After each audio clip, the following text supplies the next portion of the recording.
الحمد لله القدير المقتدر الذي رفع لواء حبيبه وليه سيدنا الغوث الأعظم شيخ عبد القادر الجيلاني قدس الله سره. نشهدكم بأن لا إله إلا الله وأن محمدا عبده ورسوله. اللهم صل وسلم وبارك على نبينا محمد السابق نوره للوجود وعلى آله وأصحابه أهل الكرم والجود. وما بعد، الله افتح لنا يا فتاح بفتوح العارفين، وفقهنا يا عليم يا خبير في الدين، وعلمنا علما ينفعنا في الدارين ويقربنا إليك ويحببنا إياك ويوصلنا إلى حبك وحب المصطفى محمد صلى الله عليه وسلم. إلهي أنت مقصودي ورضاك مطلوبي، أعطنا محبتك ومعرفتك، آمين يا رب العالمين. Yang sama-sama kita hormati Kiai Haji Zulkarnain Al-Qadiri, boleh dinisbat ke beliau lah ya, Al-Qadiri. Semoga Allah angkat derajat beliau di sisinya, amin ya rabbal alamin.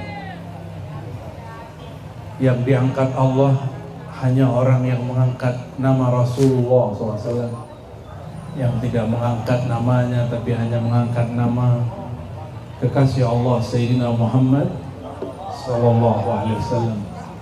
Karena Allah hanya mengatakan wa rafa'na laka dzikrak, yang kami angkat orang yang menyebut namamu.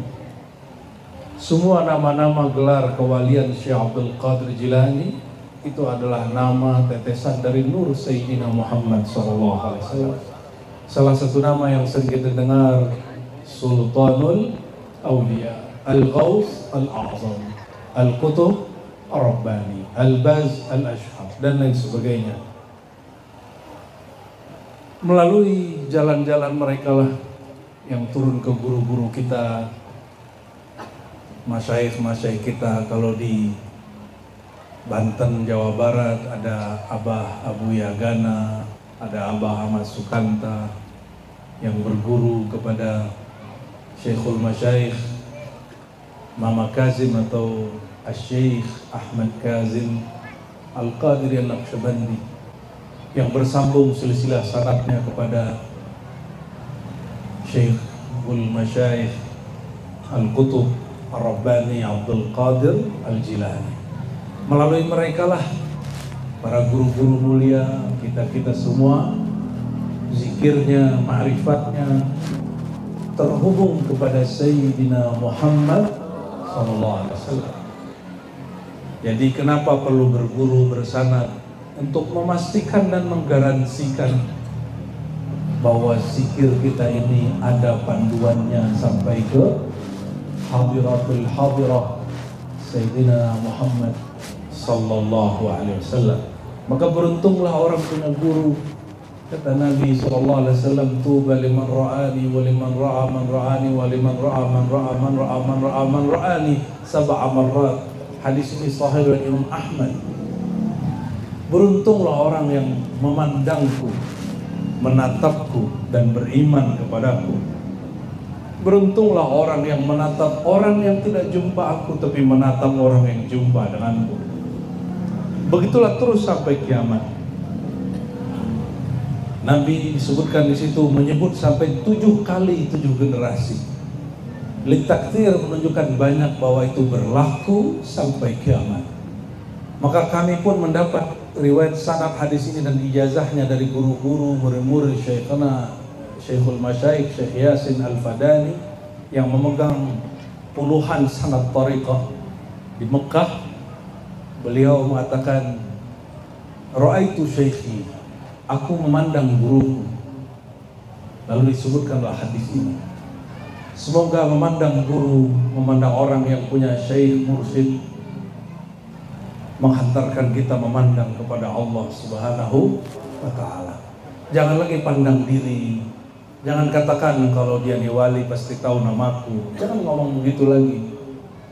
Jangan kemudian mengancam seperti itu.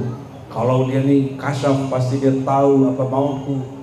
Kalimat-kalimat begitu tidak pantas dikalamkan seseorang yang merindukan jumpa Allah, jumpa Rasulullah Sallallahu Alaihi Wasallam. Kita barusan saja baca khatam ya. Khatam apa namanya? Khatam sebenarnya bacanya khojakan, bukan khawajakan. Khojakan, khatam artinya kumpulan zikir yang diselesaikan dalam waktu tertentu, jumlah tertentu. Khojakan berarti syekh dalam bahasa Persia. Siapa yang disebut syekh di situ? Dia adalah sahabat Syekh Abdul Qadir Jilani dalam bab kewalian. Namanya Maulana Imam Al-Mujaddid Abdul Khaliq Al-Ghujdawani, disebut dengan Khojakan. Ini gelar lain beliau. Beliau ini diperdebatkan wafatnya kapan. Ada yang mengatakan 573, ada yang menyebut 613. Dia sama-sama berguru kepada Yusuf Al-Hamadani. Waktu itu hadir juga Hadratul Imam Al-Qutub Ar-Rabbani, orang yang kita haulkan malam ini, Syekh Abdul Qadir Al-Jilani. Jadi orang ini satu di Bukhara, itu Abdul Khaliq, khatamnya barusan dibaca. Bukhara kota di Uzbek. Itu dulu pusat kajian ilmu hadis, ilmu akidah, boleh disebut kota santri. Kami alhamdulillah diizinkan Allah beberapa kali ziarah ke sana sebelum pandemi, setelah pandemi. Beliau punya murid terus sampai 9 generasi ke bawah masih di Uzbek, masih di Bukhara. Alhamdulillah. Seperti yang terjadi di negeri kita, dari guru, murid makomnya zahir, makomnya nyata hari ini. Sedangkan di Baghdad, Al-Qutub Rabbani, Qutubul Aqtab, Sayyidina Syekh Abdul Qadir Jilani, beliau menzahirkan kewaliannya belakangan. Dia udah tua.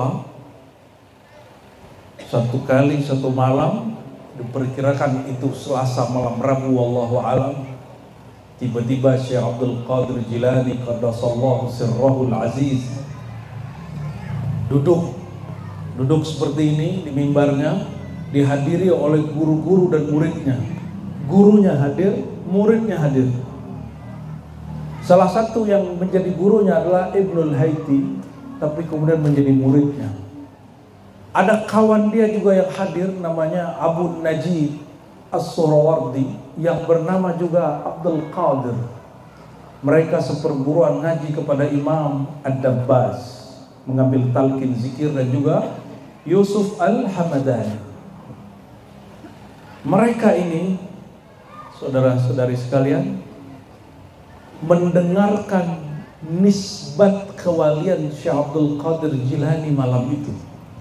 Apa kata Syekh Abdul Qadir Jilani? Tahukah kalian siapa aku? Semuanya menunggu apa yang bakal turun ilham kepada Syekh Abdul Qadir Al-Jilani. Lalu beliau halnya keluar, yang ditahan-tahan selama ini telah dapat izin dari Allah untuk mendeklarasikan kewaliannya. Jadi kalau ada orang mengatakan wali itu gak ada ngomong dia wali, ente gak tahu ilmunya para aulia. Para aulia ada yang mastur, ada yang masyhur.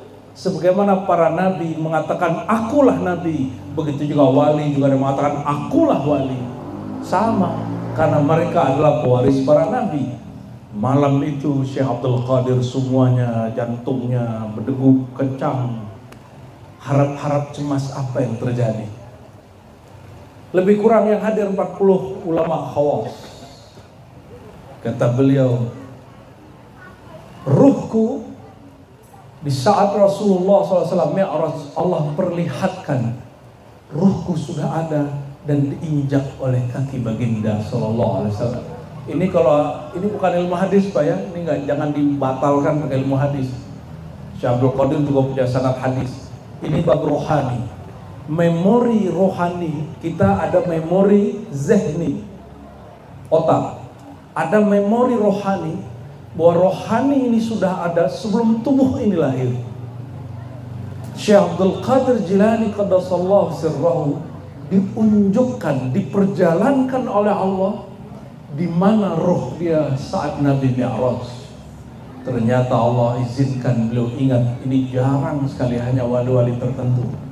Di saat Rasulullah menapak di arasnya, mau menatap Allah Ta'ala, disitulah dia beliau menginjak bahu Sayyidina Syekh Abdul Qadir Al-Jilani qaddasallahu sirrahu. Ini bukan cerita Mi'raj yang ada dalam kitab-kitab ilmu hadis. Ini Mi'raj rohani. Mungkin bukan Mi'raj yang di Sahih Bukhari Muslim itu. Jadi tidak ada pertentangan antara riwayat Bukhari dengan penjelasan Syekh Abdul Qadir Al-Jilani. Karena ini bicara hadis, riwayatnya empirik, berdasarkan yang didengar dari guru. Kalau ini berdasarkan pengalaman rohaninya, ingatan rohaninya. Ada yang ingat gak? Waktu kemerdekaan ruhnya lagi ngapain? Belum pada lahir kan? Belum kan? Belum. Ente lagi ngapain ruhnya? Nggak ingat kan? Yalah. Ngaku wali murid aja. Syekh Abdul Qadir Jilani Allah kasih, dilihatkan kepadanya. Itu cuma ngomong begitu. Guru dia Al-Haiti, itu gurunya. Langsung faham maksud Syekh Abdul Qadir Jilani. Syekh Abdul Qadir berkalam begini, maka asbab berkah itu Allah jadikan rohani setiap wali berada di telapak kakiku. Ini kalam siapa? Ente coba kalau ada wali ngomong begitu sekarang, pasti orang-orang yang ngaku aswaja nolak. Katanya aswaja, nolak wali. Kata kawan, nggak ada wali ngaku wali. Emang ente yang menciptakan ilmu kewalian? Bukan. Yang menciptakan ilmu kewalian ya wali itu sendiri. Sebagaimana yang menciptakan ilmu hadis, ahli hadis. Yang menciptakan ilmu fikih, ahli fikih. Yang menciptakan ilmu tafsir, ahli tafsir. Nggak ada hak ahli hadis ngurusin tasawuf, kecuali dia juga seorang sufi. Nah ini peringatan kita kepada orang-orang yang serius membela ahlus sunnah, tapi dia baru bergerak di ilmu akidah kalam, atau baru bergerak di ilmu sunnah atau ilmu fikih.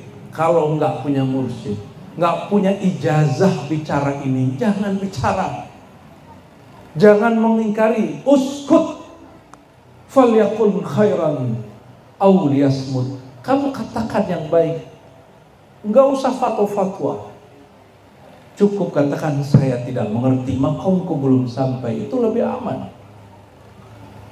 Al-Haiti mengatakan, wahai Abdul Qadir, izinkan kakimu itu yang mulia, yang Allah jadikan mulia itu, yang mana setiap wali ada di bawahnya, menapak, menempel kepada bahuku.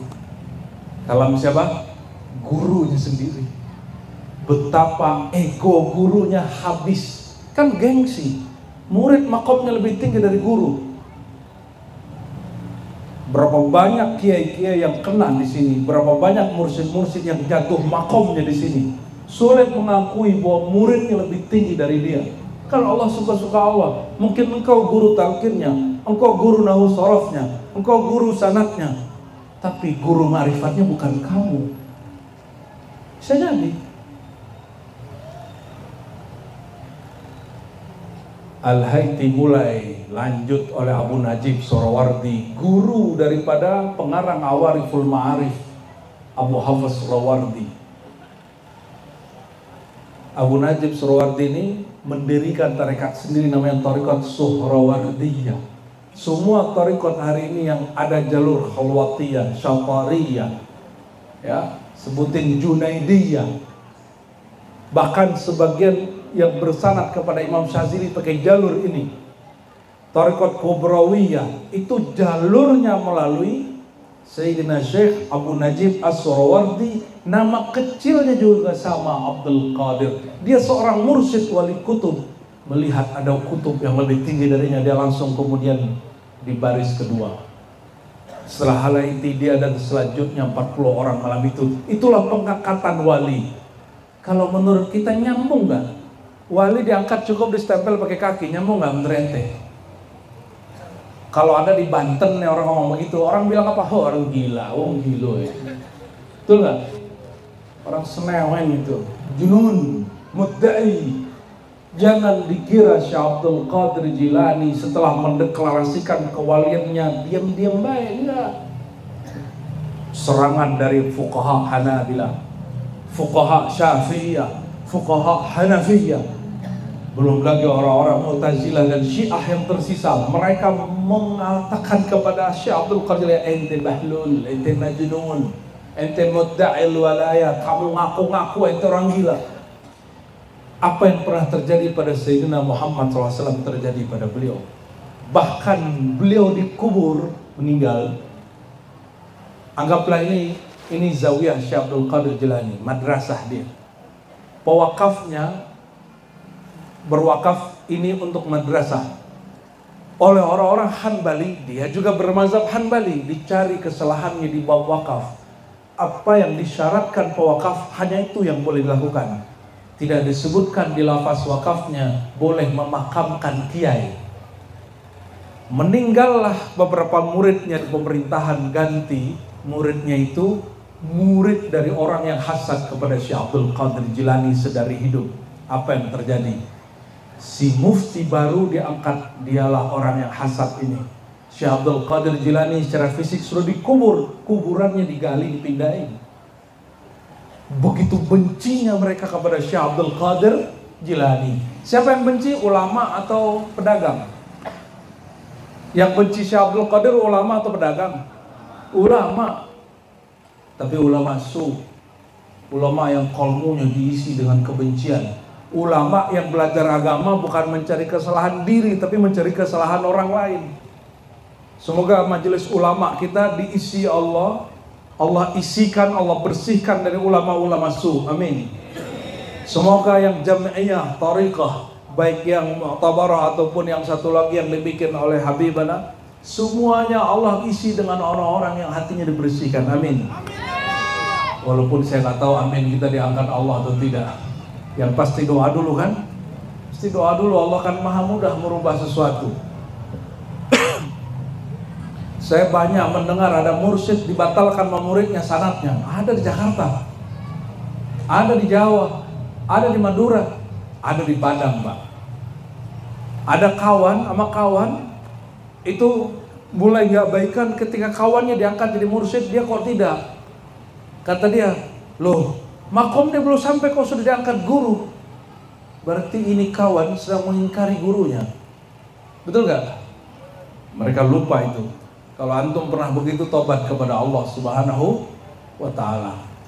Syekh Abdul Qadir Jilani qaddasallahu sirrahu, yang sampai hari ini kebanyakan hanya zikir wiridan yang sudah diinovasi. Adapun kajian ma'rifatullahnya sudah banyak yang ditinggalkan. Maka orang kemudian mengatakan, wah gak usah baca kitab Fathur Rabbani ketinggian, gak usah baca Sirrul Asrar ketinggian, gak usah baca Futhul Ghaib ketinggian. Udah itu zikir-zikir aja, syariat-syariat aja. Ada ulama ngomong gitu? Banyak? Ya salam. Ada di sini.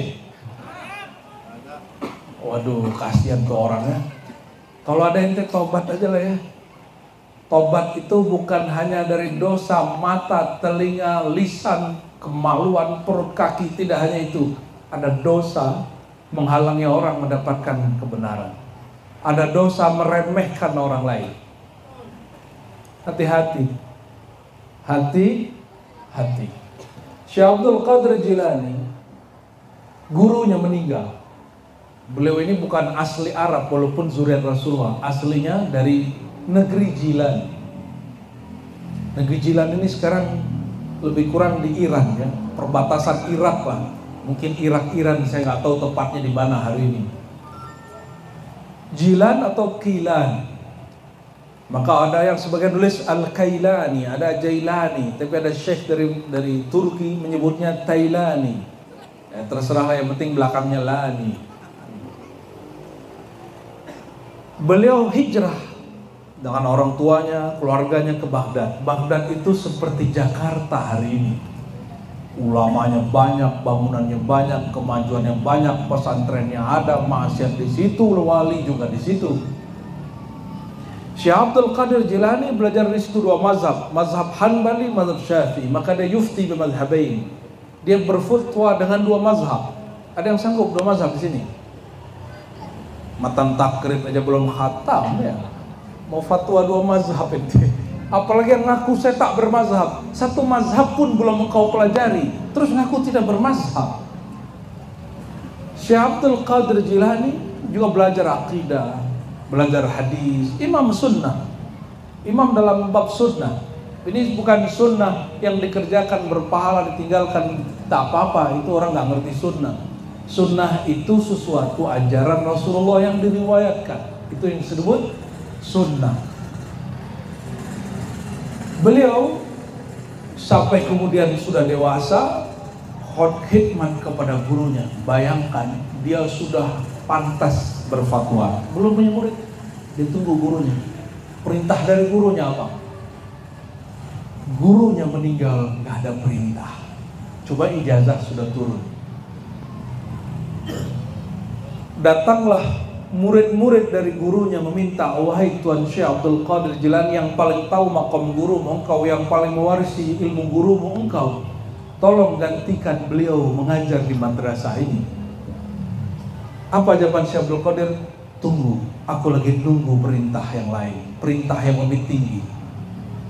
Ente pasti nggak percaya kalau ini terjadi hari ini, tapi inilah manhaj dari salah satu guru Kiai Antum ini, Kiai Zulkarnain, yang sangat mutasyaddid, yang sangat ketat ngangkat murid menjadi pelanjut, sehingga ketika wafat pun belum ada yang layak menurut beliau dan tidak diangkat seorang pun, yaitu Maulana Syekh Abah Ahmad Sukanta. Ada yang pernah dengar? Yang fotonya sering kita lihat, tegas yang luar biasa. Sezaman dengan Abah Anom, cuma beda karakter. Satu wong Banten, satu orang Sunda. Lain, Sunda Banten sama Sunda Tasik beda. Ngomong ainnya udah beda. Kaget-kaget gitu kalau sampai di Banten ngomong ain. Apa kata Syekh Abdul Qadir Jilani? Aku menunggu isyarat Sayyidul Wujud, isyarat dari penghulu alam semesta ini, karena dia masih ada. Begitu makom dia. Sampai satu hari, satu malam, entah beliau lagi zikir, entah lagi tidur, entah ketiduran lagi zikir, Allahu a'lam, tiba-tiba Allah pertemukan dia dengan Sayyidul Wujud, Sayyidina Muhammad sallallahu alaihi wasallam. Rasulullah berkalam, "Kallim ya Abdul Qadir." Wahai Abdul Qadir, mulailah engkau mengajar. Kalim, bahasanya kalim, berbicaralah engkau, kok diam-diam baik. Ini yang ditunggu-tunggu beliau. Minta rukhsah. Ya Rasulullah, ya Sayyidul Wujud, lastu bi Arabiyyin, ana ajami. Aku bukan Arab murni, aku ini orang Arab campuran, yang bahasanya bahasa Ajam, Persia, Arab, campur-campur, lidahku keluh. Kata Nabi, kalim. Minta uzur lagi, ya Sayyidina ya Rasulullah, ana ajami walastu Arabi. Kata Nabi, kalim. Yang ketiga dia terbangun, dia sadar. Barulah dia kemudian menjawab permintaan murid-muridnya. Dia bukalah majelis. Majelis itulah kemudian menjadi satu kitab, judulnya Al-Fathur Rabbani. Itu gelar kawaliannya, penyingkapan dari Allah Subhanahu wa ta'ala melalui perintah Rasulullah SAW. Dia protes sama ahli hadis, mimpi ente halu. Kan ada juga orang Banten, Kiai, datang ke saya mau berantas halu. Kalau kita buka kisah begini kan dia mau berantas Syekh Abdul Qadir Jilani nih. Bahkan kalau Rasulullah hidup di zamannya, mungkin dia mau berantas Rasulullah. Karena Rasulullah semua wahyu itu khayali. Semua wahyu itu khayal. Tapi khayal terbagi dua. Ada khayal hakiki yang bersumber dari Allah. Ada khayal hissi yang bersumber dari alam yang fana ini. Nggak tahu ilmunya mau berantas. Di kitab itulah beliau bercerita yang tidak diceritakan di sebagian besar kitab manaqib. Di kitab manaqib, kisah yang paling masyhur, beliau didatangi oleh cahaya yang berlipat cahaya, berlapiskan cahaya, betul? Dan dia mengatakan, Ana Rabbuka. Abdul Qadir, aku Tuhanmu. Maka semenjak hari ini, kullu haram, kullu muharramat halalun lak. Fa'abahtu lakal muharramat. Begitu dalam satu riwayat. Semua yang haram dalam syariat halal bagimu, karena engkau sudah jadi wali. Waduh. Syekh Abdul Qadir ahli aqidah. Dia mufti. Dia ahli hadis. Kata dia apa? Aku kira kau Tuhan beneran bertajalli, bermazhar. Ternyata ini mazhar syaitani, bukan mazhar rabbani. Apa kata dia? Ya syaitan al-la'in ar-rajim, iyyak anni, pergilah dariku. Ngomong lagi tuh setan. Oh, setan bisa ngomong, Pak, nyamar jadi Tuhan. Perhatikan, syaitan diizinkan nyamar jadi Tuhan karena Tuhan tidak pernah orang berjumpa kecuali ruhnya menatap, itu ruh Sayyidina Muhammad SAW. Tapi Allah kasih jaminan tidak ada namanya penyerupaan syaitan kepada rupa Sayyidina Muhammad, karena beliau berzahir dalam bentuk manusia dan wajahnya wajah nur. Akhirnya syaitan yang menyamar jadi Tuhan berkalam lagi. Perhatikan, bocil, halo, tole, dengerin, semoga kalian jadi wali Allah nanti ya. Coba kasih tahu bocil-bocil ini biar mereka cinta Syekh Abdul Qadir Jilani. Berkata syaitan kedua kalinya, Ya Abdul Qadir, najauta minni bi'ilmik. Wah, ini ngeri kali nih. Ini lebih berat dari yang pertama. Abdul Qadir, kamu memang hebat. Karena hebat ilmumu, kamu selamat dari godaanku dan tipuanku. Coba kalau digituin gimana, Pak? GR nggak kita? Ente memang mursyid gitu. Ente memang ahli thariqat, zikirmu banyak. Ente memang begituin. Datang ibu-ibu ke saya ngomong gini, Buya, Anda kan ahli kasyaf, tolong cek isi hati saya dan cek saya berguru ke fulan-fulan, colong teropong hati dia. Waduh, saya langsung tanya ke hati nurani ya, karena Rasulullah mengatakan istafti qalbak, minta fatwa ke dalam qalbumu. Ditegur di sini, hati-hati, lidah perempuan ini sedang dipinjam oleh syaitan. Ternyata sudah banyak mursyid kejebak oleh ibu-ibu ini. Apa jebakannya? Dia mulailah tebak-tebak isi hati si ibu. Mulailah tebak, kamu gurunya siapa? Si fulan. Merem dikit. Si anu terhijab. Yang si anu ijazahnya palsu. Gimik. Perempuan ini langsung ilfil. Kesadaran dia kembali. Ternyata dia wali nyamar jadi setan. Ibu-ibu ini wali nyamar jadi setan. Dia lagi cek bener siapa guru-guru yang betul-betul mulia. Kenapa? Kasyaf terbagi dua, Pak. Arti kasyaf, penyingkapan batin yang bersumber dari Allah, isinya ilmu, ma'rifat, zikir. Yang bersumber dari syaitan, isinya aib orang, merendahkan orang, keburukan orang. Si mursyid nih ngomong nih, si anu makomnya belum sampai, masih jauh di bawah saya. 3 orang langsung dia serang. Si anu yang berikut, ada lagi, Pak, nama saya muncul. Ar-Razi itu orang sesat. Masa masih muda begitu bicara-bicara kewalian, sok tahu. Loh, kita kan pakai sanad, ada kitabnya. Saya kalau buka kitab kewalian pasti pakai kitabnya para wali. Saya mau tanya Pak, ini pertanyaan kita tanyakan kemana-mana. Kitab Syekh Abdul Qadir lebih tinggi dari Quran atau Quran lebih tinggi dari Syekh Abdul Qadir? Kenapa boleh buka Al-Quran, nggak boleh buka kitab Syekh Abdul Qadir? Ente waras nggak? Orang waras. Lebih tinggi karya Syekh Abdul Qadir atau warisan Rasulullah bernama sunnah? Lebih tinggi mana? Kenapa boleh baca kitab hadis tapi tidak boleh baca kitab Syekh Abdul Qadir? Bilang aja ente nggak paham. Ya, kalau ada kiai baca hikam nggak paham, baca Fathur Rabbani nggak paham, Futuhul Ghaib nggak paham. Kenapa? Karena nggak pernah berguru. Katakan saja, saya nggak tahu isinya karena saya belum pernah berguru, nggak dapat ijazahnya. Jangan kemudian hantam orang terus mengatakan, jangan sembarangan buka kitab-kitab begitu, nanti sesat. Bukan begitu caranya. Tanya gurumu bertarekat atau tidak? Dia dapat ijazah dari mana? Kalau iya lanjut. Gitu. Jangan iri kalau murid kita punya guru yang lain. Karena guru tidak menguasai murid. Guru itu hanya punya hak membimbing murid. Murid bebas mau ngapain, walaupun sudah dibayat.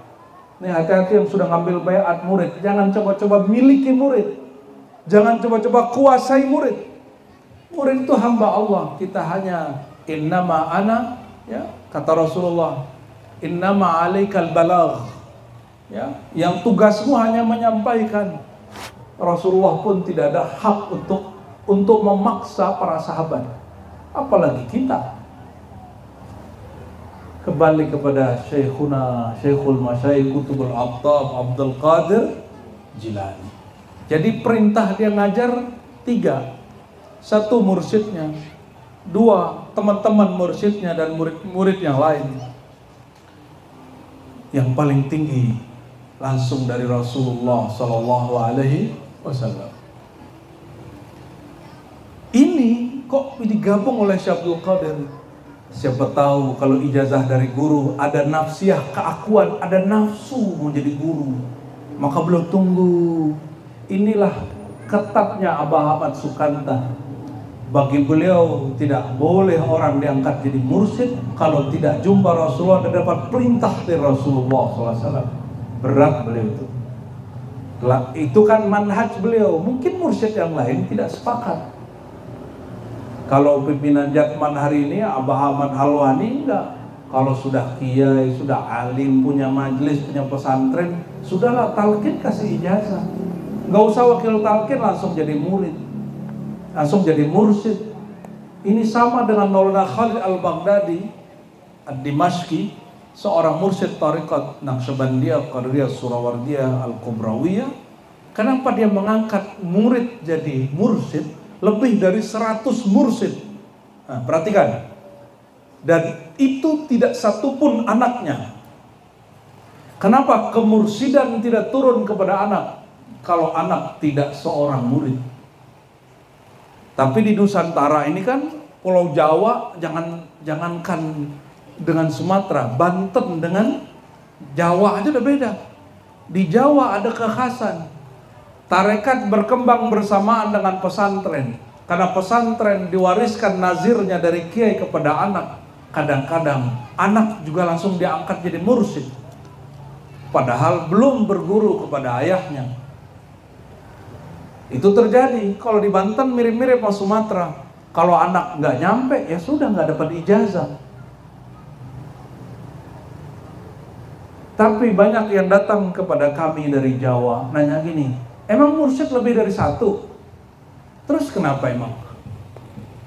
Kenapa emang? Kalau mursyid sebelumnya ngangkat lebih dari 1, kenapa emang? Ente urusannya apa? Urusan ente ngelarang apa? Apalagi nih, ini khas Jawa. Di Jawa, kiai itu, kata guru saya dulu, almarhum, kiai itu berumur 40 tahun. Itu kiai Pak, bukan mursyid. Mursyid saya diangkat guru kami Syekhuna Abdul Malik Al-Qadiri Sammani Al-Naqsyabandi. Beliau ngangkat murid termudanya jadi mursyid umur 17. Ente percaya nggak? Ini 17 tahun. Ini udah 17 tahun nggak? Ente berapa umurnya? 15? 13? Ente berapa? Ada yang 17 tahun nggak umur sini? Siapa yang 17 tahun? Itu 17.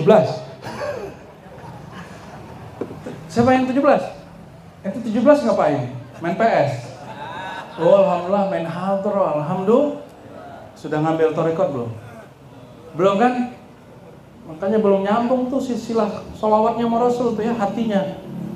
Nanti belajar thariqat ke beliau ya, ke Pak Kiai. Belajar talqin zikir, ikut khotaman. Sholawatnya sudah keren. Allahumma sholli ala. Ini 17 semua nih. Tapi jomblo ya. Belum mengerti dunia dan seisinya. Ya, kalau ini udah ngerti dia dunia dan seisinya tuh. Allahumma sholli ala sayyidina Muhammad. Guru saya masih hidup sekarang, pimpinan Jamiah Mutawarah yang ada di Sumatera bagian tempat saya lahir. Guru kita yang kedua umur 18 diangkat. Guru kita yang ketiga ini yang sudah wafat. Umur 20 diangkat, 21 ayahnya meninggal, umur 21 dia buka Zawiyah Suluk sampai umur 74. Apa urusannya kalau kiai mengatakan kamu 40 tahun dulu baru boleh jadi mursyid?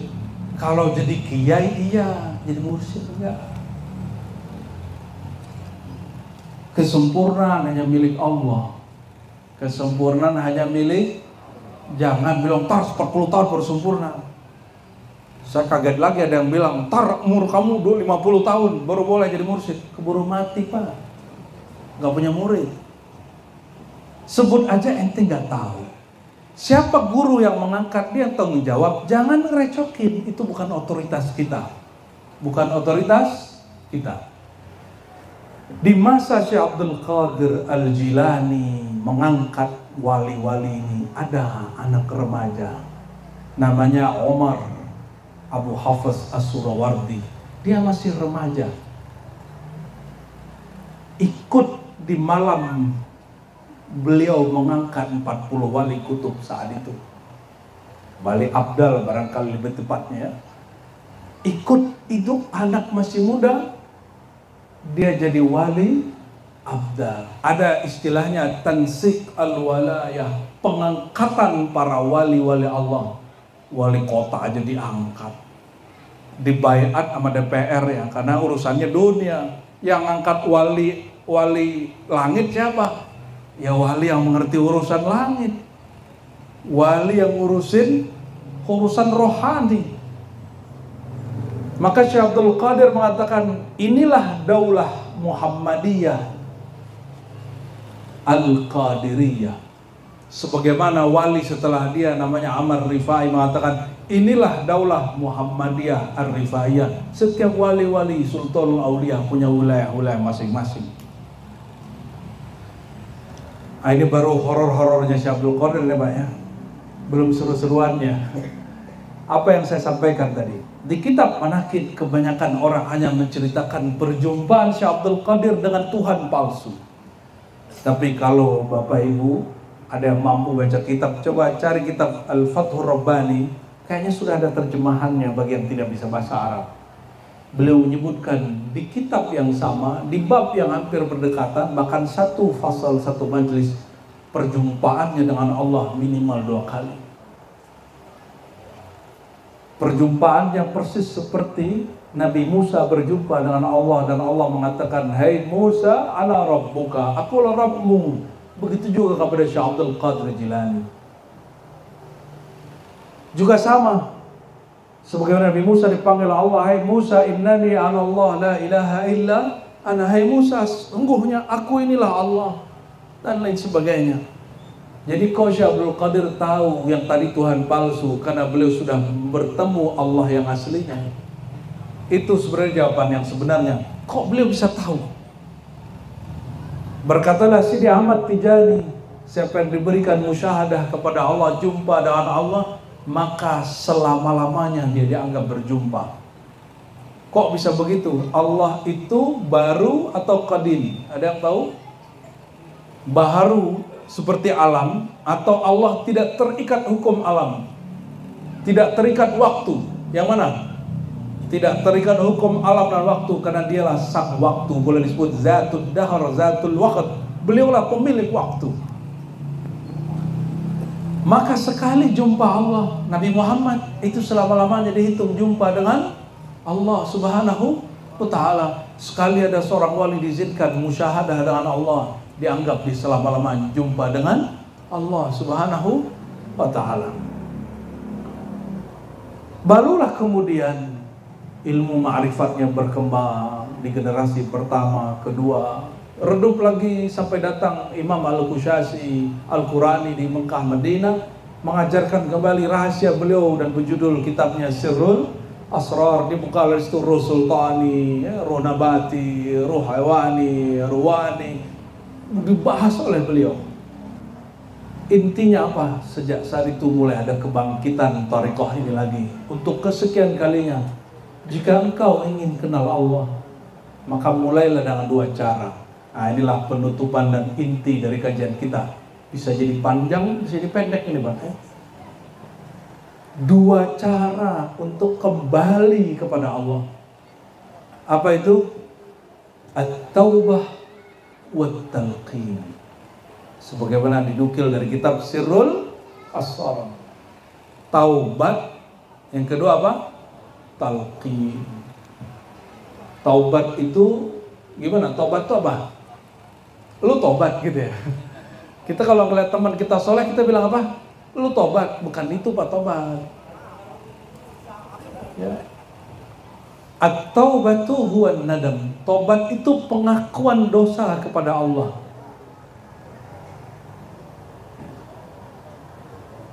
Setiap hari pernah ngaku gak kepada Allah? Nih, mata hari ini sudah dosa apa? Telinga sudah dosa apa? Jadi katakan, ya Allah, ampuni dosa mataku. Hari ini aku memandang kepada yang cantik dan aku nafsu. Ya Allah, ampuni dosa telingaku, pendengaranku. Hari ini aku dengar aib saudaraku sendiri dan aku menikmati ngobrolin dia. Lebih parah lagi, ini ujian murid, dengerin gosip tentang gurunya. Gurunya begini, begitu, apalagi gurunya kawin lagi. Oh, itu paling berat bagi murid. Ya, apalagi ente suka sama orangnya. Itu terjadi di mana-mana. Belum lagi gurunya berpolitik. Di tempat saya, mursyid-mursyid digoda oleh orang partai politik. Apa kata orang partai politik nih? Buya, kalau bukan engkau siapa lagi yang ngurusin politik ini? Orang-orang jahat semua itu di DPR itu. Kata si Buya, oh bener juga ya, kalau bukan Anies siapa lagi, ketipu dia. Dia nggak punya sanad politik, nggak punya guru politik, kecuali dia pernah belajar politik kepada seorang syekh, atau dia pernah aktif di suatu organisasi. Masuklah 3 bulan, masuk 3 tahun, masuk KPK. Ternyata Pak, mau wali, mau malaikat, kalau ketemu proyek-proyek begitu lewat pasti. Bedanya dia tahu cara balik gitu aja. Kalau ente yang jadi anggota dapat proyek begitu, cara baliknya bingung. Kalau beliau tahu cara balik, apa yang terjadi? Murid ngomongin guru, guru kita beda partai sama kita. Terjadi Pak di kampung saya, banyak mursyid dimusuhi muridnya karena beda partai. Terjadi juga pada saya bukan aktivis politik, tapi kita, alhamdulillah saya belajar filsafat politik. Kita punya pendirian. Waktu dulu kita dipaksa ikut ustadz harus coblos A, kita bilang nggak ada. Ketika orang nyoblos A, saya nyoblos B. Ya. Sampai dia terpilih jadi presiden sekarang. Ya. Orang kita diketawain Pak waktu itu. Kita bilang tenang, ente lihat aja. Ya. Nunggu time-nya. Di saat saya tetap nyoblos, dia nyoblos yang lain. Nyoblos yang diangkat Imam Mahdi oleh seorang yang mengaku mursyid. Ini gak ngaku Imam Mahdi Pak Jadi, cuma jenderal doang. Kalah Imam Mahdi sama jenderal. Allahumma sholli ala sayyidina Muhammad ya. Itu serba-serbi tarekat tuh ya. Terjadi di dunia tarekat, di dunia kita, di dunia tasawuf. Kita mau nutupin ini gimana? Gak bisa. Makanya perhatikan, Tadi taubat. Taubat itu pengakuan dosa. Dosa itu ada yang zahir, ada yang batin. Coba hari ini iri nggak dengan seseorang? Hari ini masuk majelis, mandang orang makomnya di bawah kita nggak? Jujur. Adakah terbersit? Hari ini duduk, ketemu orang, jumpa orang, terus merasa kita ini lebih mulia dari dia. Ada? Kalau ada, batin ente berdosa sudah. Itu yang membuat kalimatullah nggak masuk-masuk. Nur itu mirip-mirip dia seperti udara, seperti air. Dia hanya mengalir ke tempat yang rendah. Nurullah itu juga sama, dia energi. Energi dari an-nur zati Rasulullah SAW, dari zatun nur Allah Subhanahu wa ta'ala, hanya mengalir kepada qalbu yang merendah. Itu sebabnya kata Syekh Abdul Qadir Jilani, aksarun nas tawadu'an, diulang oleh Imam Sya'rani. Orang yang paling tawadu itu adalah Nabi Muhammad SAW. Nabi yang telah jumpa Allah tidak pernah menganggap dirinya lebih tinggi makom dari orang.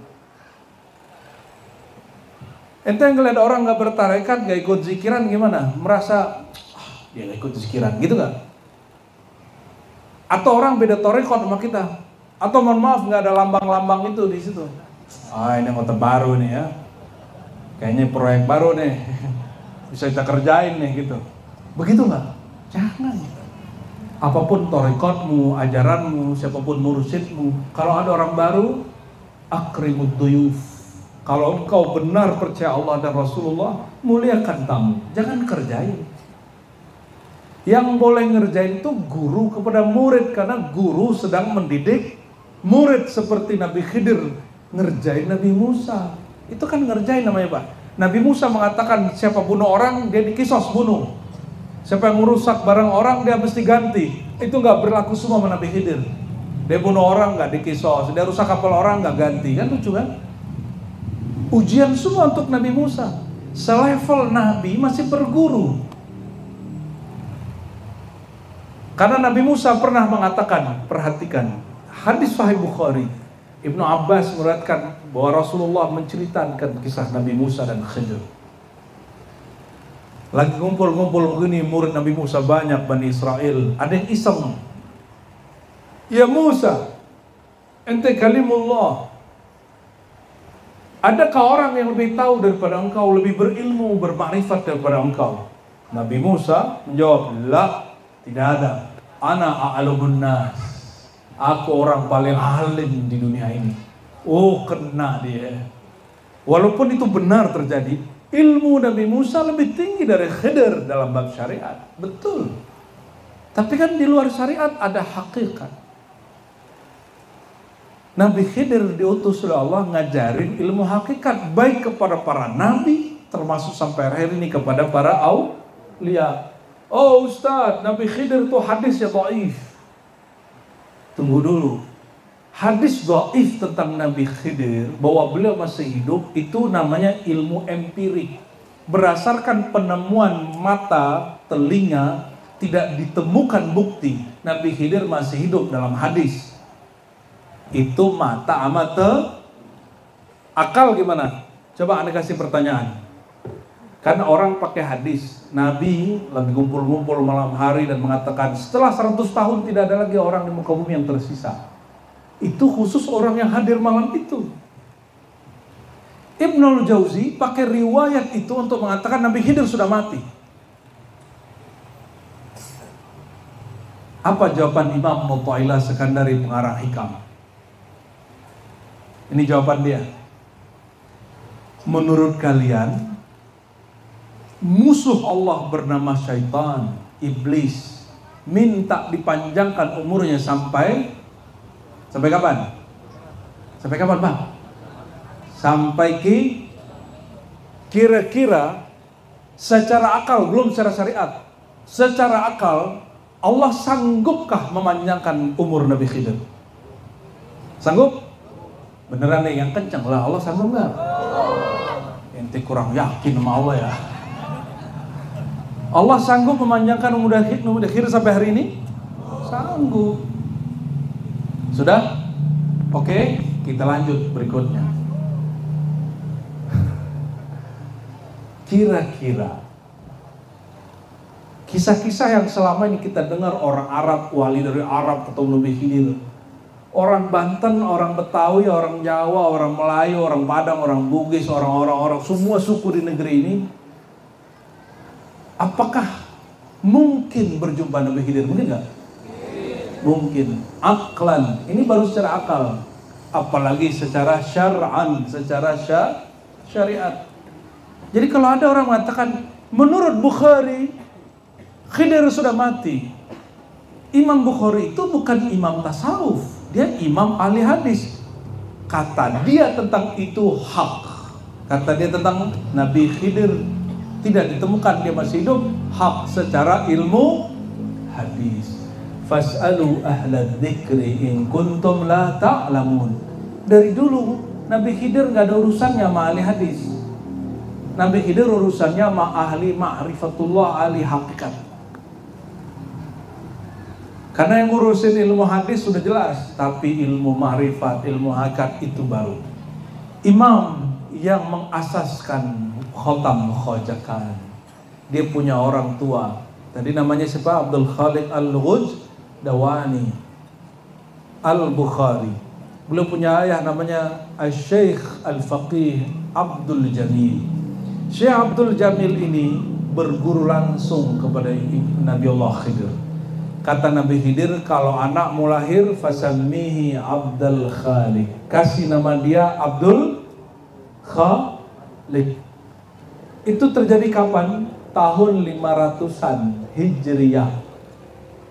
Nah, Imam Bukhari sudah meninggal 256. Gimana tuh? Gimana Pak? Berarti masih ada yang menyaksikan. Ini seorang ahli fikih, dia zuriat Imam Malik, namanya Abdul Jamil. Diperintahkan Nabi Khidir ngasih nama anaknya Abdul Khaliq. Lahirlah anak namanya Abdul Khaliq. Dari kecil dia sampai remaja langsung digembleng Nabi Khidir. Diajarkan zikir la ilaha illallah tanafas, sekarang jadikan isbat dalam thariqat. Ya. Kiai antum mengamalkan itu. Juga Riyadhah khalwat dengan itu. Abah Ahmad Sukanta, Mama Kazim sampai ke atas ke Asnawi pakai itu semua. Syekh Ahmad Khatib Sambas pakai itu semua. Di jalur Naqsabandiyah Khalil Syekh Ismail, Sulaiman Qarimi, Sulaiman Zuhdi ngamalin la ilaha illallah tahan napas. Cuma nggak sebanyak Abdul Khaliq. Abdul Khaliq Al-Ghujdawani diajak Nabi Khidir ke laut terus bilang, kamu cebur baca la ilaha illallah Muhammad Rasulullah, itu 3 jam nggak keluar air. Kalau ente 3 menit sudah mati. Ini udah pernah mau pulang ya? Ibu-ibu ya? Ya emang gak jatahnya. Ilmu agak berat emang ya. Aneh gak bisa melucu ya. Ibu-ibu gak kuat. Ibu-ibu ada mau pulang lagi, pulang aja. Bapak mau pulang juga? Ntar aneh berdua aja. Ya insya Allah masih banyak yang tahan ya. Alhamdulillah Rabbil Alamin ya. Emang ngaji tarekat orang pilihan. Yang bisa tahan telinganya lama dengerin orang pilihan. Rasulullah ente jangan tersinggung kalau lagi khutbah orang bubar. Sekelas Rasulullah yang sudah jumpa Allah lagi khutbah Jumat, tiba-tiba datang orang bawa mainan dari negeri Syam, sisa 12 selebihnya ke pasar. Nabi marah nggak? Enggak, Nabi nggak marah. Malah jadi hukum bahwa kalau khutbah Jumat sisa 12 masih sah Jumatannya. Walaupun di mazhab Syafi'i mesti 40. Mesti sah Jumatannya Pak. Itu jadi ilmu. Ada yang mau pulang lagi? Sisa 12 aja cukup. Bagian intinya belum dibuka, udah pulang duluan ente. Perhatikan ini.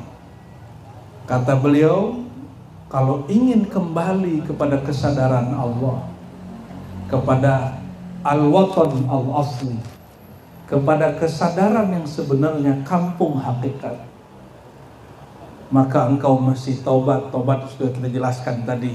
Yang kedua, kalau sudah taubat, sudah menghinakan diri di hadapan Allah. Nih perhatikan, ente gak akan berhasil yang kedua kalau taubatnya gak beres. Maka taubat pun sebenarnya dibimbing oleh guru, istighfarnya dibimbing, pengakuannya dibimbing. Nggak perlu ngaku kepada guru dosanya apa. Ngakunya ke Allah tapi bacaannya dibimbing guru. Astagfirullah, dosa mata, dosa telinga, dan lain sebagainya. Kalau sudah dibersihkan wadahnya yang bernama kolbu ini, jiwa ini, barulah baca La ilaha illallah sesuai yang diajarkan guru. Ini ilustrasi yang mesti kita pahami. Ini gelas bersih? Airnya bersih? Tapi kalau gelasnya kotor, airnya bersih, berani minum nggak? Paham? Kenapa orang tidak menikmati zikir setelah dibaiat ditalqin? Karena sarang wadahnya belum betul-betul ditobatkan. Maka kepada semua yang belajar tarekat, belajar talqin dan baiat, terus ngeluh, kenapa temanku nangis, aku tidak nangis? Kenapa temanku bergetar, aku tidak? Kenapa temanku merasakan zikir yang dahsyat, aku kok biasa-biasa aja? Jawabannya, wadahmu belum engkau bersihkan, maka kolbumu belum meneguh. Itu sebabnya dahulu di Banjar sana ada seorang syekh penulis Durrun Nafis, namanya Syekh Nafis Al-Banjari. Dia mengatakan, aku ini masyrabku banyak. Salah satu masyrabnya adalah Tariqat Qadiriyah, Syatariyah, Naqsyabandiyah, dan lain sebagainya. Apa yang disebut masyrab? Dia kolbunya menikmati zikir dan menghirupnya dari jalur tarekat-tarekat itu. Jika dirinya tidak menikmati itu, berarti yang salah bukan tarekatnya, yang salah bukan gurunya, yang salah wadah kita kurang bersih. Atau ente mau nyalahin, salah guru tuh, dia nggak berhasil mentalkin aneh. Ya, itu sudah tanda kamu bukan murid dia. Ya, carilah guru lain. Ya. Sampai nanti mungkin nggak ada guru, maka tidak ada namanya murid yang shadiq. Tidak ada namanya syekh yang keramat, mursyid kamil mukammil. Mursyid kamil mukammil muncul dari murid yang bertobat. Murid bertobat jangankan memandang gurunya rendah, memandang teman pun tidak pernah memandangnya rendah.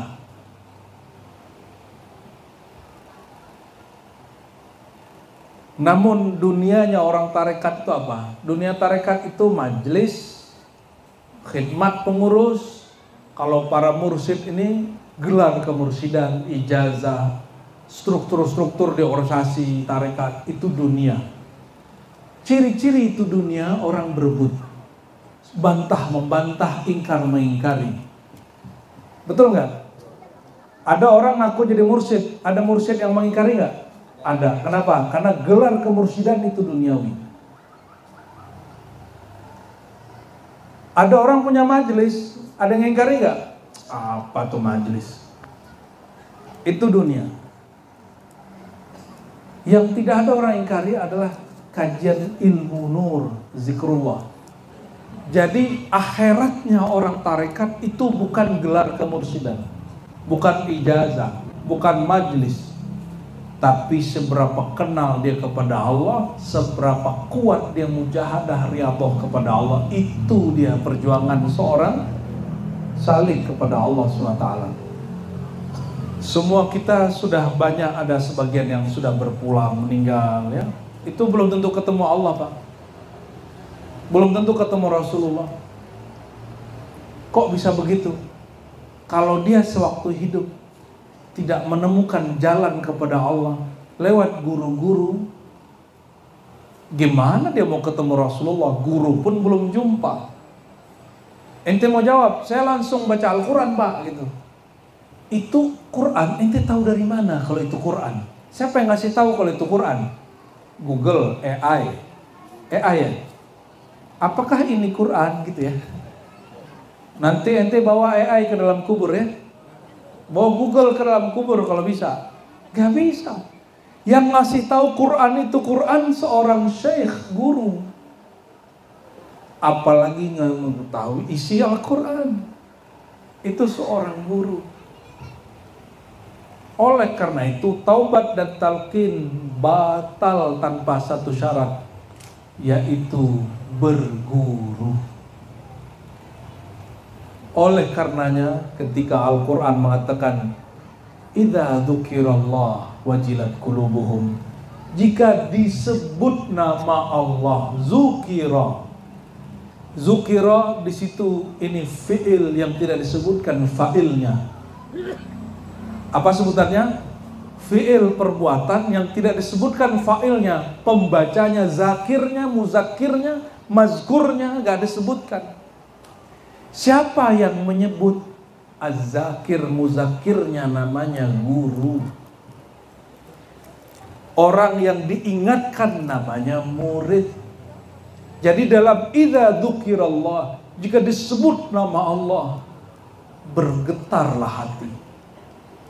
Di situ ada makna mesti punya guru, mesti ada muridnya, mesti bersanad kepada Rasulullah SAW. Dan terakhir ayat ala bidzikrillah tatma'innul, ketahuilah dengan zikrullah. Zikrullah itu nama Rasulullah, dan nama ini diwariskan ke semua mursyid. Jadi semua mursyid itu pewaris zikrullah, pewaris Rasulullah. Silakan cek kitab Dalailul Khairat. Di situ ada nama Rasulullah, zikrullah. Nama siapa? Ketahuilah hanya dengan zikrullah. Kalau terjemahan umumnya dengan menyebut-nyebut nama Allah hati tenang. Coba aja sebut nama Allah sendiri kalau hati itu tenang. Ani jamin tidak akan tenang. Kenapa? Yang tahu cara mengingat Allah hanya Rasulullah. Lalu orang yang berguru ke Rasulullah, lalu pelanjut sampai hari ini yang disebut syekh, mursyid, guru, kiai.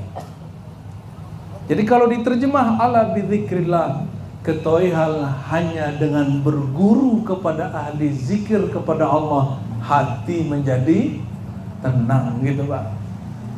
Ya, berdasarkan itu semua saya hanya menghimbau ya, malam ini di malam haul ini, mari hidupkan ilmu yang orang yang kita haulkan ini, Syekh Abdul Qadir Jilani. Hidupkan ruh taubat. Sebelum kita taubat, membaca kalimat taubat, hinakan diri di hadapan Allah. Dan yang kedua, carilah guru. Ya, cari guru, carilah kawan yang sama-sama kepada Allah Subhanahu wa ta'ala.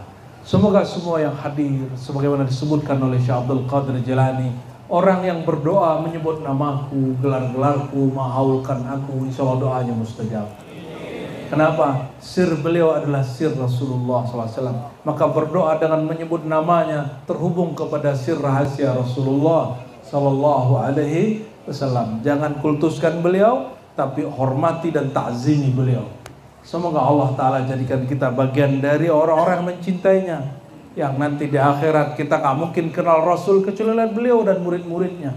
Semoga nanti kita termasuk orang yang dipegang tangannya oleh murid-murid beliau, bahkan langsung diambil oleh beliau. Amin ya rabbal alamin. Ala hadhihi niyyah wa likulli fisala ila hadrati al-kutub ar-rabbani wal ghawth as-samadani al-baz al-ashhabi futuhil ghaibi sirril asrari futuh al-fatur rabbani Syekh Abdul Qadir Jilani Sultan al-Awliya qaddasallahu sirruhu. Al-Fatihah.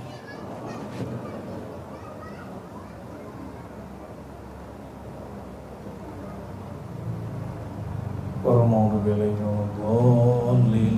Innallaha wa malaikatahu yusholluna 'alan nabi. Ya ayyuhalladzina amanu shallu 'alaihi wa sallimu taslima. Salawat Jibril ya. Sallallahu ala Muhammad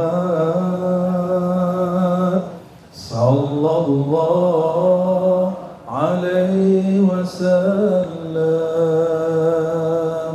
Sallallahu ala Muhammad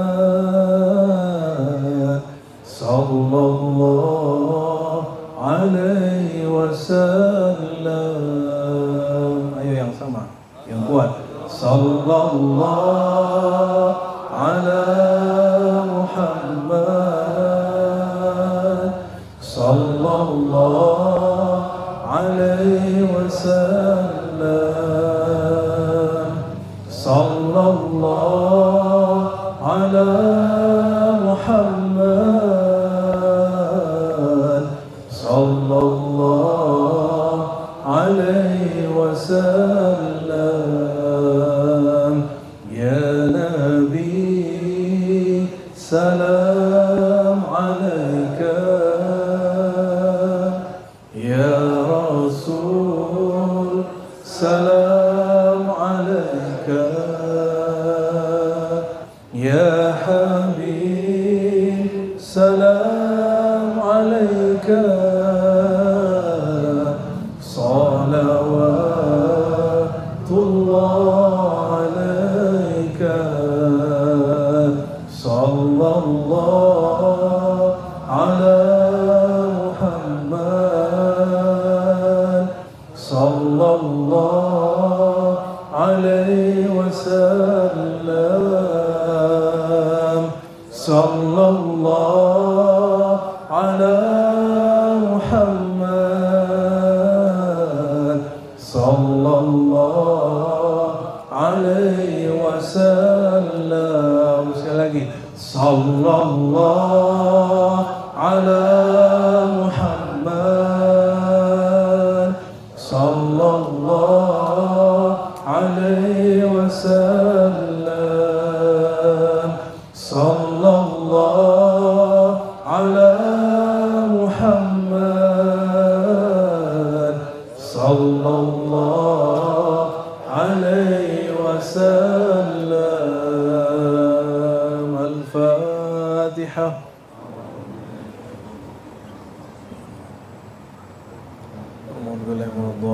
اللهم يا الله يا رحمن الرحيم يا كريم صل وسلم وبارك على سيد الوجود سيد الكونين جد الحسنين سيدنا محمد وعلى آله وأصحابه أجمعين. اللهم يا غفار يا غفور يا ستار يا ستار يا ستار يا تواب يا تواب اغفر لنا وتب علينا. اللهم ya Allah yang maha pengampun, yang maha menutupi aib, yang maha menghapus semua yang buruk. Ya Allah, hapuslah semua keburukan kami di hadapan-Mu, di hadapan makhluk-Mu, di hadapan malaikat-malaikat-Mu, di hadapan wali-wali-Mu, di hadapan nabi-nabi-Mu. Allahumma ya Allah, ustur auratina bi jamali sitri. Ya Allah, tutupilah aib kami, hapuslah aib kami dan gantilah dia menjadi nur keindahan-Mu. Allahumma ya Allah, ya man ya'lam ma fis sudur. Ya Allah yang maha tahu isi dada kami. Hari ini malam ini ya Allah masih ada terbersit di hati kami, merasa lebih mulia dari orang yang hadir bersama kami. Kami masih merasa lebih tinggi maqam dari mereka. Ya Allah, Engkau maha tahu bahwa kami lebih hina sebenarnya dari mereka. Tapi betapa sombongnya kami ya Allah, masih ada terbersit merasa diri mulia. Fa ya Rabbana ya man huwa alimun bima fis sudur, ya Allah yang mengetahui goresan-goresan hati, ampunkan isi hati kami, ampunkan dada kami. Ya Allah ya Karim, ya Karim, akrimna bis sabr, akrimna bil hilm. Ya Allah yang maha pemurah mulia, yang setiap hari memberi, tapi setiap hari makhluk yang diberi dia tidak tahu diri. Engkau masih tetap memberi mereka walaupun mereka lalai. Bahkan itu adalah kami ya Allah, Engkau tetap beri kami nikmat, tapi kami selalu melupakan Engkau ya Allah. Ya Allah, izinkan kami mendapatkan nur hilm-Mu, nur kesantunan-Mu, nur sabar-Mu. Jika ada emosi dalam diri kami, ketidaksabaran dalam jiwa kami, mohon ya Allah, dengan nur nama Engkau As-Sabur, Al-Halim, Al-Karim, tundukkan ya Allah jiwa kami. Tundukkan juga ya Allah diri kami, sehingga diri kami mengikuti apapun yang ajarkan Sayyidina Muhammad SAW. Allahumma ya Allah ya Syafi ya Mu'afi, yang maha menyembuhkan penyakit, sembuhkan ya Allah penyakit zahir kami, sembuhkan juga ya Allah yang lebih penting penyakit batin kami, penyakit pikiran yaitu angan-angan yang panjang, penyakit pikiran yaitu suuzon berburuk sangka kepada orang, penyakit-penyakit yang ada dalam jiwa, iri, dengki, emosi, dan lain sebagainya ya Allah. Sembuhkan kami ya Allah. Sembuhkan kami ya Allah, sembuhkan hati kami ya Allah, sembuhkan jiwa kami ya Allah. Ya Allah, jangan sampai penyakit-penyakit ini masuk ke dalam kalbu kami. Dan Engkau mengatakan fi qulubihim maradun, di dalam hati mereka ada penyakit. Ya Allah, isfi sudurana, isfi qulubana. Ya Allah, sembuhkan isi hati kami, sembuhkan diri kami, sembuhkan jiwa kami, sembuhkan pikiran dan badan kami. Allahumma bijahil Mustafa tabibil qulub, syifa'il abdan. Ya Allah, dengan kemuliaan Nabi Muhammad sang penyembuh zahir dan batin, sembuhkan zahir batin kami. Allahumma ya Razzaq, ya Razzaq, ya Ghani, ya Mughni. Ya Allah yang maha kaya, yang maha memberi rezeki. Selama ini kami hanya meminta rezeki yang zahir ya Allah, rezeki rumah, rezeki sehat, rezeki harta. Tapi kami lupa ya Allah, bahwa itu sudah dijamin. Kami tidak minta pun Kau pasti kasih. Kami lupa meminta sesuatu yang lain ya Allah, meminta menjadi hamba yang bersyukur. Maka ya Rabb, malam ini ij'alna minasyakirin, ij'alna min ibadikas salihin.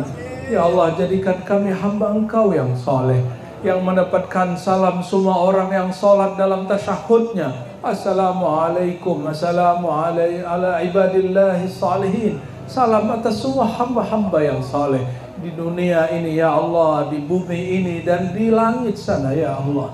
Ij'alna minhum ya Allah ya Rabbal alamin, ya Rabbas samawati wal aradiyin. Allahumma ya Jabbar, ya Allah yang maha merubah segala sesuatu dengan mudahnya, dengan sangat gampangnya. Kami mengaku ya Allah, pikiran kami sulit menerima ilmu yang berat. Ya Allah, kami mengaku ya Allah, jiwa kami sangatlah pemalas. Kami mengaku ya Allah, hati kami sangatlah terhijab dan bernoda. Karakter kami masih karakter hewan buas yang gampang emosi, karakter hewan ternak yang masih tamak, karakter syaitan yang berakal bulus dan khianat.